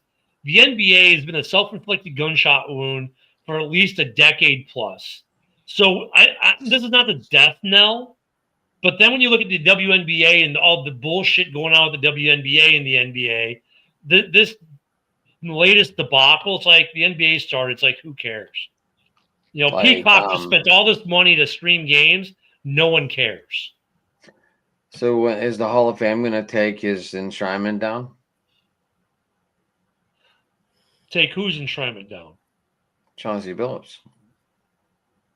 It depends on what part. If he's found guilty, they will. Yeah. But if it's for him, it's betting post-career, post-playing career, where it doesn't affect any of his playing stuff. If his playing career comes through unscathed, maybe not, because then you can always say, look at post-playing career. 4,000 hits should be in the Hall of Fame too. Then. Well, I know. Well, he is. No, because he was betting during his career. Yeah, but Pete Rose while he was managing. In the Hall now. But Pete Rose. But Chauncey Billups was betting while he was managing. Yeah. So but as a player, if they find that to be the case, then he should be gone. He should be out of there. Yeah. I don't know. I agree with you, but the argument, I'm just saying the argument will be made that because he's in the Hall of Fame on the merits of him being a player, then that's why he should remain in the Hall. What he did as a coach is inexcusable. It's bad. It's terrible. Blah, blah, blah, blah. But it doesn't change that he's in the Hall for what he did as a player. That is the argument that will be made, agree or disagree with it. But I think they'll muddy the waters enough where they won't remove him. Now, look, you can make the argument like Barry Bonds, I though. think they need to completely remove him if he gets busted. If not, then you need to make Pete Rose in there for the player, and that's it. Well, Pete Rose, I don't know if he's in there for the player or as a manager, but I know he's in. He's in as a player, isn't he? No, Rose isn't in at all. I thought they said they were posthumously now going to admit him into the Hall. They were making him eligible for the Veterans Committee. He'll go in as a player. I don't think the Veterans Committee is going to put him in either. But another one that should get in. This is going to become a debacle every day. Bonds had a Hall of Fame career with Pittsburgh before Balco and all this other stuff. He was already going to be a Hall of Famer. And same thing with Schilling. He was already going to be a Hall of Famer before all the Balco stuff. They should be in as well. Mark McGwire, questionable. Sammy Sosa, questionable. But Barry Bonds was going to be a Hall of Famer How many Gold Gloves did he win before Balco? 8, 9. He was a perennial All-Star. No, he won 3 in Pittsburgh. He had he had 2 Hall of Fame careers. One in Pittsburgh. He only had 192 home runs whenever he left here, though. Yeah, he was already going to be a Hall of Famer at that point. He was well on his way to hitting. Yeah, he was on his way to hitting 400 or 500. And Kurt Schilling should have been a Hall of Famer before the Balco. He was already there. I mean, with Chauncey Billups, so and look, it's going to affect him. Kevin Garnett's in this. There's a lot of big names in this NBA scandal. So I heard LeBron James' name is really starting to come up more. Well, LeBron he's connected with Daniel Nomez. I think that if LeBron gets to be a part of this, it just shuts this whole LeBron GOAT argument down for good. Finally puts the last nail in that coffin, because I'm just so sick of LeBron walking around saying, I'm the GOAT. No, you're not, dude. If you're the GOAT, you don't need to call yourself the GOAT. Notice Jordan has never said he's the greatest of all time. Every time they ask a question, he doesn't answer it. He says, well, you got to look at the players that came before me, or you'll say something like that. He never gives an answer that I am the best. But everyone else that played against him, everybody, without fail, Bird, Magic, Olajuwon, all those greats are all like Dr. J. All of them will say the same thing. Jordan's the GOAT. You want to hear a good one? There are ethical requirements for the NBA Hall of Fame, the MLB Hall of Fame, such and so forth, right? Right. The Basketball Hall of Fame's primary ethical requirements include inductees are inspected to have demonstrated good sportsmanship, strong character, leadership, and respect for the game, according to the NABC Code of Ethics. Nominees must also hold to the highest standard of honesty and integrity. Betting on the game, non-integrity. Gone. Same thing in baseball. The exact same word is in baseball. Well, here's a question. And has anyone ever been removed from the Hall of Fame for something they've done post-career? Playing career? I don't think so. OJ's still in the Hall, isn't he?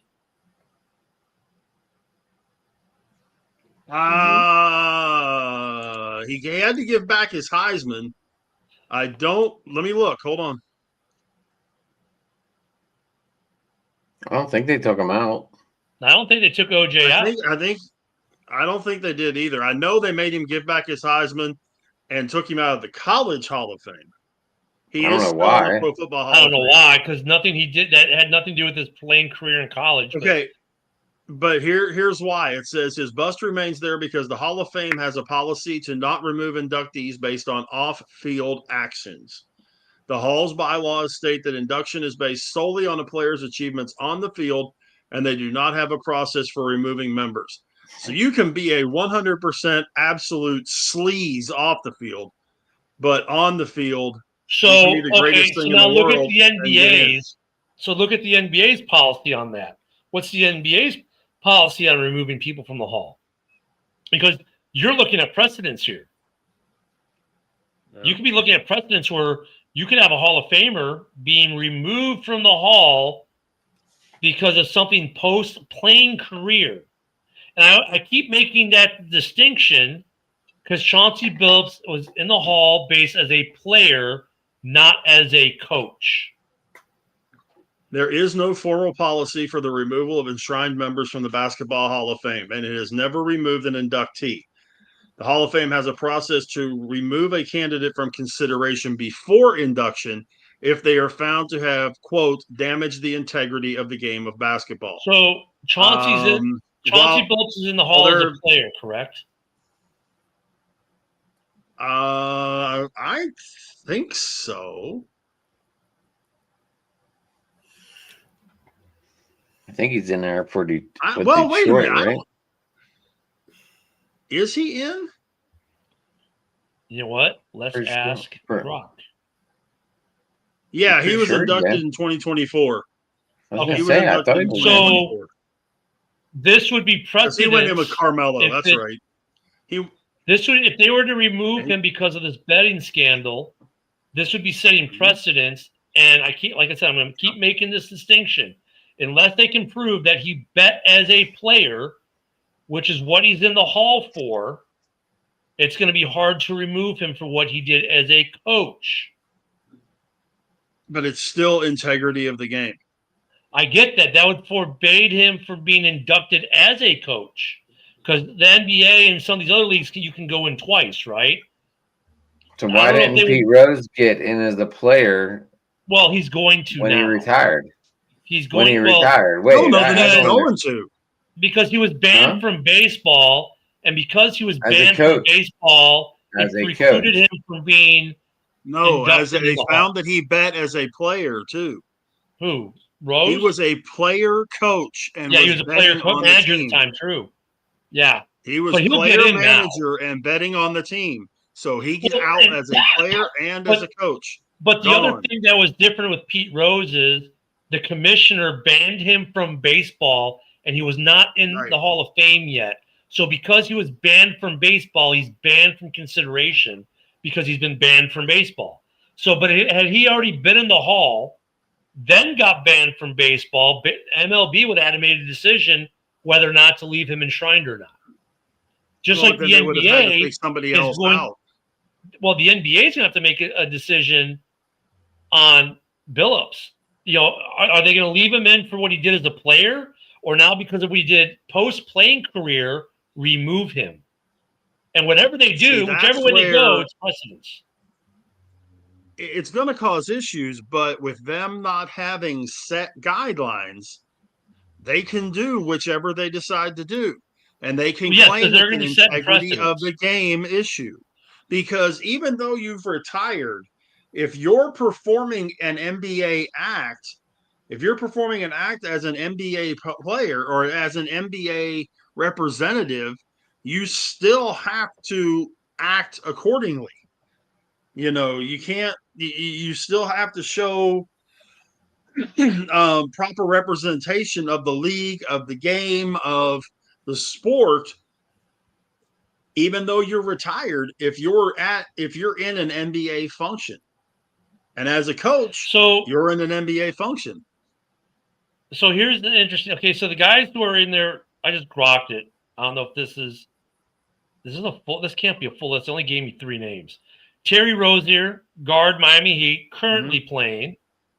Chauncey Billups, head coach, Portland Trail Blazers, current Hall of Famer, playing as a player, 97-14. And then Damon Mookie Jones, former player, 11 seasons, assistant coach for the Cavs until 22. Unofficial Lakers assistants, 22-23. Now for Rozier, he could face up to 20 years if convicted. They didn't say anything about Billups for president, and neither for Jones. It's going to be interesting. Woof. And that's the only ones mentioned so far. Were there other players? Was that it? They said there are others that were in the investigation that they just haven't come out with yet. Huh? Terry Rozier was a big one. Well, there was those 3. Yeah, Rozier, Billups, Daniel, the pretty much like, what was his last name, Rich? Daniel Gomez? Jones. Well, here's a funny thing. So for Chauncey Billups, lured victims to mafia-backed rigged poker games using his celebrity, also accused as a, quote, co-conspirator 8 in betting scheme for tipping off about Blazers wrestling players in the 2023 games possibly tanking. So, but conspirator number 8 or conspirator 8. So that to me says there's more people involved. Yeah, they just haven't gotten from the way that I saw the thing with Kash Patel. They're still gathering information on the other people. And when they get that all of that information together, then they're going to go after the rest of them. It gets better. Related figures. The indictments reference unnamed player 3, a prominent Lakers player who sat out a 2023 game, and other co-conspirators like Long Fan, poker ringleader, and Tony Goodson, cheating coach. Jonte Porter, banned in 2024 for similar prop bet manipulation, is linked via the same investigation origins. So who's the prominent Laker player who sat out a 2023 game? I can see why they're saying LeBron. It would either be LeBron or AD, one or the other. Yep.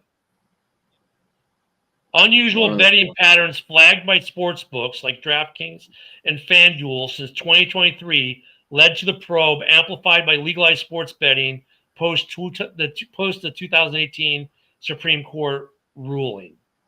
So, but the bigger question is, at least for the three that we know now with Chauncey Billups, it's going to be precedent setting whether they let him remain in the Hall. And if LeBron is in, he's never getting into the Hall. He's done. No. I mean, he'll be retired the next day. They will boot him from the league. Done.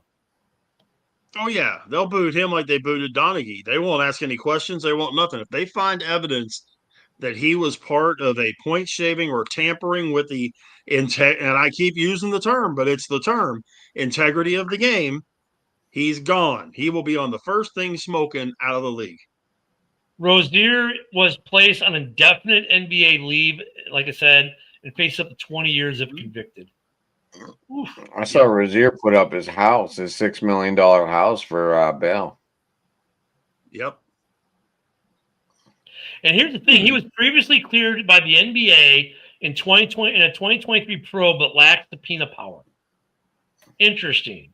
So the NBA knew something was up, and they were looking into themselves, but didn't have the power to do anything about it. And the DOJ says, hold my beer. Well, there were over 30 people that were indicted in this thing the other day. It just so happened 3 of them were NBA players. But there was over 30 that were indicted. Yeah, I thought it was 34. Yeah, anyway, I don't know the exact, but I know it said over 30. It just so happens that there's 3 of them that are prominent NBA figures. See, this is the thing that scares me with like DraftKings and FanDuel being linked to professional sports the way they are. It really does, because like the NFL is all DraftKinged up, right? They're an official sponsor. That's dangerous, right? I mean, and you look at this deal now, and now you've got a Hall of Famer mixed in, and this is going to be precedent setting one way or the other. Like it's going to be, it's a lose-lose for the NBA. If they kick him out, it's a lose, because then the guys are going to say, well, wait a minute. He got in as a player for the merits as a player. He did everything as a player. He should be in. You've now ruined the Hall. You've tainted it. But if you leave him in, people are saying, well, now you're tainting it because here's a guy who bet on NBA games as a head coach. They're in a lose-lose situation on this whole Chauncey Billups thing. Where they're going to be able to win is on guys like if it's LeBron as that Lakers player, well, LeBron or AD, they're never getting in. Clear cut. They can set it in stone. It's going to be what it's going to be. But this is a mess. And yeah, that's why the NBA, I can't watch it anymore. It's just the NBA is a hot mess. Now they want to make it where college athletes are able to bet on professional sports. As it sits right now, college athletes are not permitted to bet in any way, shape, or form on sports. They want to make it now where college athletes are able to bet on professional sports. Big problem. I mean, can anybody besides me not see the big neon light problem with this? No, I do. But you know what? Here's something I think with athletes and betting, the leagues need to have, the leagues already have some rules. But here's some rules I think if you're an NFL player, you should be able to bet on NBA, MLB, NHL. It's not your league. You technically don't have a dog in the fight. You don't play in the league. You can't skew the score. There's no threat of you tanking a game or anything, right? If you're a player in the NBA, you should be able to vote be able to bet on NFL games or NHL games. Because once again, you're in the MLB, you can't make the Blackhawks give up a goal or the Browns give up a touchdown. For college athletes betting professional, I think once again, if you're a college football player, you shouldn't be able to do anything in terms of the NFL because your classmate from the year before is now a player in the NFL and you could get in the point shaving. But if you're a college football player, you should be able to bet on MLB games, even though I still think there could be a threat of that. But how many guys go straight from playing college to the MLB in 1 year? Usually it takes, unless you're one of the top 5 picks, and even then, maybe sometimes the top 2, be it the NHL or the MLB, it takes years to get in the league. And when you look at your top NHL picks, they're usually 18 years old and don't even go to college. So, I mean, that's what I'm saying. Like, if you're an NCAA football player, let them bet on the NHL because they probably don't know anyone who plays in the NHL. For baseball, they probably don't know anyone who plays in MLB because they're stuck in the farm system somewhere. So I don't have as much of a problem. With the NFL, it's a little different. Your classmate from Bama last year now plays for the Cowboys and could influence the game. So I'd agree with you there. But, I mean, I can see, though, why they shouldn't at all, because it's the perception of it. Yeah, definitely is. Jeremy, how you doing, man? I hate to do this, but, man, I got to fly. That's okay. I've been on, where I've been for the last 2 hours. Oh, yeah. The NBA's back on NBC. I love that. Other than that. So, wait, real quick, JB, the one thing we were talking about real quick was the NBA betting scandal. If Chauncey Billups is found guilty, do you think they remove him? He's a current Hall of Famer as a player. Well, these charges come down with him as a coach. Do they remove him from the Hall of Fame? More than likely. But anyways, at that time, what he was accused of was with the poker ring. Terry Rozier, the player, is the one that was giving out who's injured, who's not on each team before they played. What scheme does a team run and stuff like that? The bettors. That's the difference. Billups is also being accused of tipping off about the Blazers resting players in a 2023 game, tanking the game. So he is accused of stuff as a head coach as well. Okay. Yeah. But he's it's more about the poker from what I understood. I mean, the NBA is going to be interesting. He might be the first Hall of Famer in any sport to be removed from the Hall of Fame post-induction. It's going to be interesting. But the NBA is a fucking joke. That's why I can't watch it. It's back on NBC, though, Ken. Yeah, even though it's on I can watch a 3-point contest on NBC. I mean, the game does not have the same flair. It doesn't have the same excitement. Most of it is watching guys launch threes all day. That's true. Hey, Adam, we good for tomorrow night, man? As far as I know, buddy. If I get done early, Rich, you want to go? Or if I get done early, you want to go early again? We can, sure. Okay. We can. So let me know what time I get done. As we sit and as I'm getting ready to head out, it is 6-1 Toronto. Runners on second and third. Top of the 8th inning, 2 outs. So unless there is a massive meltdown by the Blue Jays, they're going to even up the series at 2 games apiece. So you can get me on Twitter at BigRich8371 or on Facebook, just my name, Rich Richardson. Tomorrow night, me and the guy to my right, we'll be doing Steel City Sports Talk, talking about the Steelers, the Penguins, the Pirates, and other Pittsburgh things. And God only knows where we end up after all that. Definitely appreciate all you guys. We definitely can't do this without everybody listening and watching the broadcast. And appreciate you guys for doing this thing, Jeremy and Ken and Jamie and, of course, Adam. I'll catch you guys later on. Adam will do it tomorrow night. All right, buddy. I'll see you tomorrow night. All right, guys. See y'all later. Bye, Rich. Yeah, this is just a mess. Yeah. I wonder if somebody's been making comments that Carson Wentz's shoulder has been hurt for 3 weeks. That's why he was playing so bad. And I said, if that's the case, then what was it? He finally looked at the schedule, says, "Oh crap, I got to play the Lions. They're 5th in sacks this year, and my O-line shit." Supposedly it's been broken. The bone's been broken for 3 weeks, but you could see last week they even breathed on him. You could see the amount of pain he was trying to play through. I understand. I get the joke. I was thinking the joke. And now Jay Jetta's like, I'm in danger. Yeah, but JJ was going to play this week anyways. But I mean, I'm going to give Carson. Joke aside, I'm going to give Carson Wentz some props for sticking it out with that injury for 3 weeks to give them the time to get JJ back. You want to talk about taking one for the team? That took one for the team in a massive way. Was that a Myles Garrett hit, by the way, in London? It was one that's of 5. That's whenever it hurt. That's whenever he broke it. Yeah, but it was against the Browns. It probably was a separation that turned into a broken bone in that game because he was more brutalized. He came back with the flap jacket. He came back with the flap jacket, Jeremy. Remember after halftime? Yeah. And that game overseas. Yeah.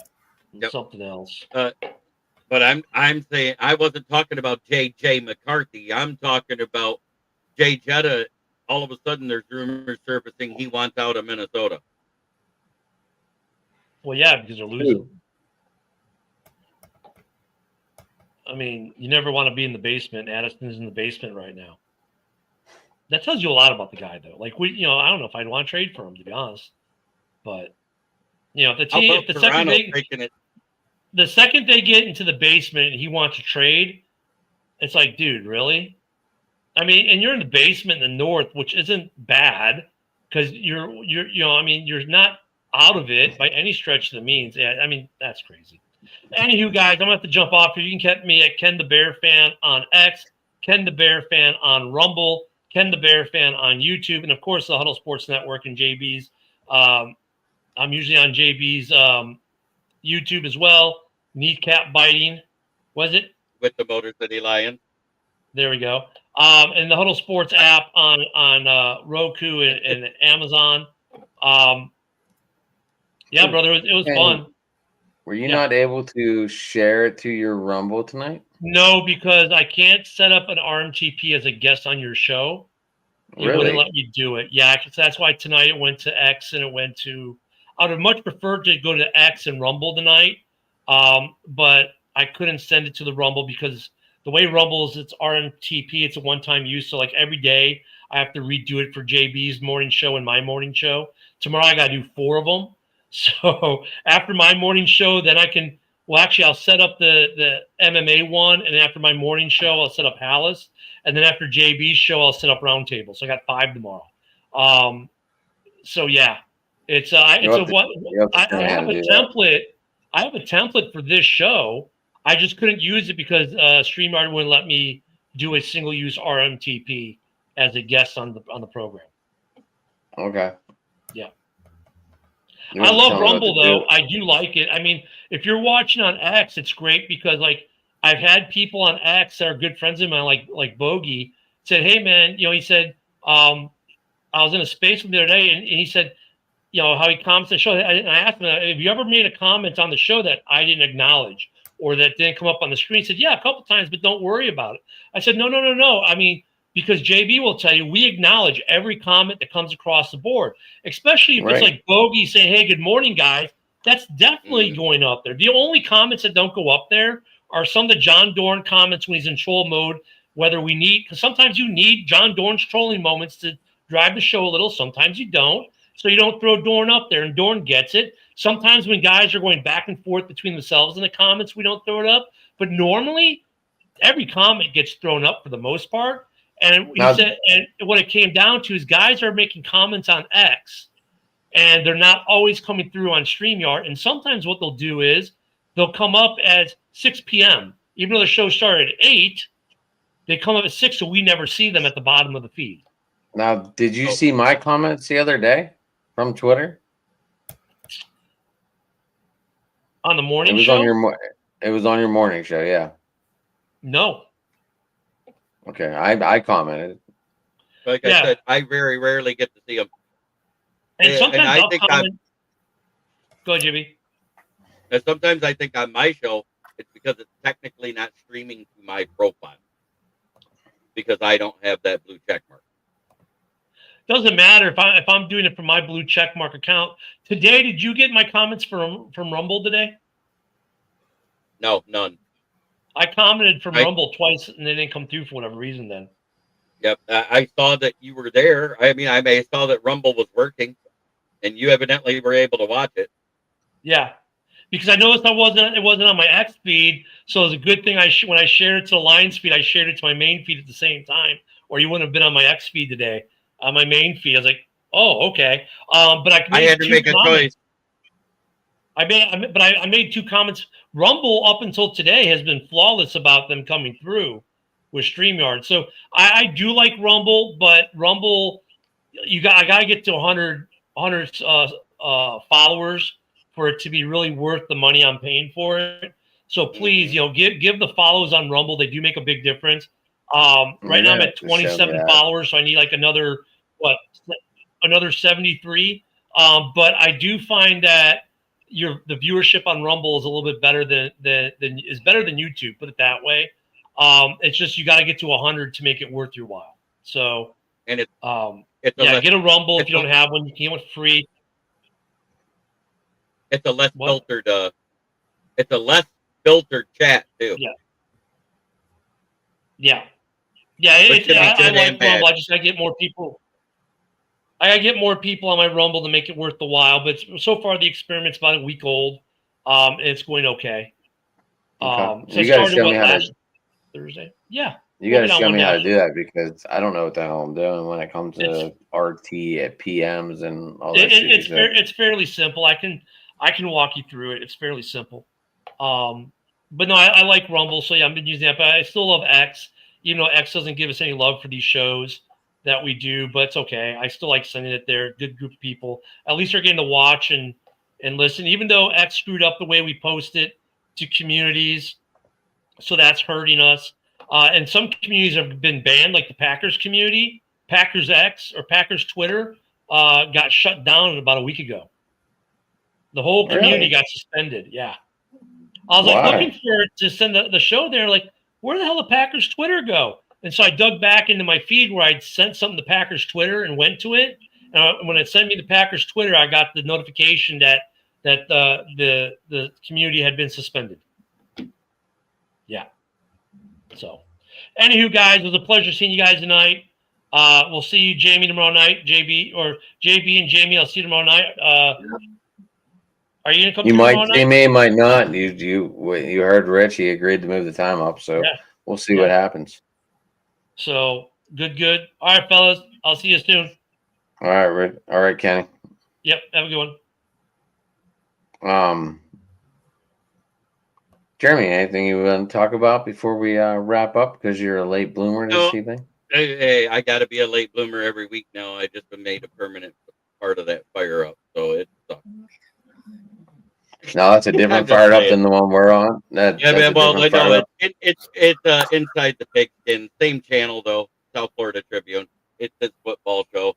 I can't tell him no. He publishes my stuff. They pay you. They pay you. I don't. I would. It's still free. I thought you made something for your writing. Not yet. I'm still an intern. Still an intern? Yeah, I don't have a degree in journalism. My writing is straight up self-taught. Wow, I thought you were. Anyway. I'm not. Anyway, I do not have a degree. I guess we're ready to wrap it up, kids. No, as you heard, Ken, you can find me on the Huddle Up Sports Network, and you can also find me on my channel, which is Kneecap Biting with the Motor City Lions. I'm live almost every day of the week, but Sunday, because Sunday is like a religion. It's football. You don't talk on Sundays, Jeremy. Is that what you're saying? Yes, sir. I do not talk on Sundays. Do you spit out your Twitter handle? It's right there at Smoking Jeremy. Absolutely. Hey, well, you can get me at Driving to the Top Productions on YouTube, guys. You can get me at Sports Talking on Twitter. Driving to the Top on Twitter. And I usually comment back, say hi, stop in, say hi, ask how I'm doing. I'll ask how you're doing. We'll have many conversations. And yeah, you can get me on Tuesday night here.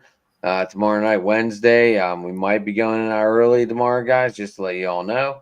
So we'll see for some sports Pittsburgh talk. And Jamie, you ready to close this thing out? Yep. Before you go, Jamie, I did want to ask one thing. I heard TJ Watt lit the defense up and said, "What the are we doing, guys, today?" Probably. That sounds like him. Just asking. Yep. All right, go ahead. Get it, Jamie. Let's go with the 15-minute outro. All right. You guys can follow me, yours truly, at Bill's Chat 1, at Bill's Mafia Chat, and also at Jamie Malloy, the unbiased journalist, at DJ Dog Tigs at Twitter, X, and theforkball.com, where I write about all sports.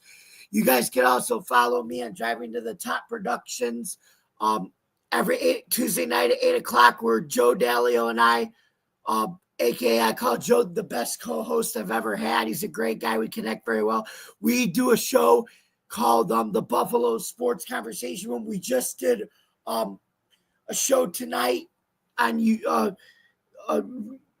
we just did a show tonight talking about Chiefs Week and how the Bills bounced back against the Panthers and all that jazz. And then you could check with me, Joe, Ken, and Adam on Open Sports Night, Tuesday nights, 9 o'clock p.m.